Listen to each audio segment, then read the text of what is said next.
তো hi guys, তোমালোকৰ মৰম আৰু ছাপৰ্টৰ আশাৰে আজি দ্বিতীয় দিনৰ দ্বিতীয়টো মিনি ব্লগ আৰম্ভ কৰিছোঁ। যদি কিবা ভুল হয় চ' ছাপৰ্ট কৰিবা বুলি আশা থাকিল।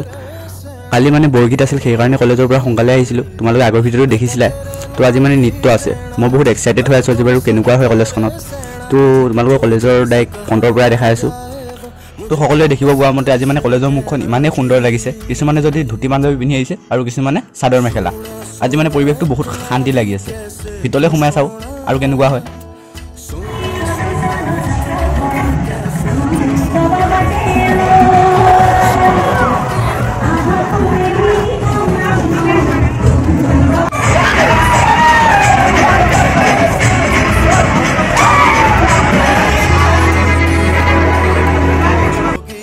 আমাৰ নৃত্য আৰম্ভ হৈ গ'ল।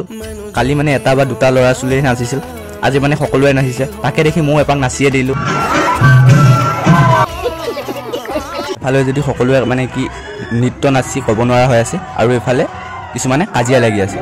কাজিয়া লগা উদ্দেশ্যটো হৈছে সিহঁতে হেনো অকণ মাল খাই আহিছে। তো গাইজ, আজি যদি তেনেকৈ ভিডিঅ' চিডিঅ' বনাই থাকোঁ মোৰ ফূৰ্তি কৰা মানে টাইম নহ'বই। সেই বুলি ভাবি মানে মই অলপমান ফূৰ্তি কৰি লওঁ মোৰ লগৰকেইটাৰ লগত, মানে নাচি কৰি লওঁ। আজি ব্লগটো মানে ইমানতে সমাপ্ত কৰিছোঁ। পাছলৈ যদি কিবা ব্লগ পাওঁ বনাম।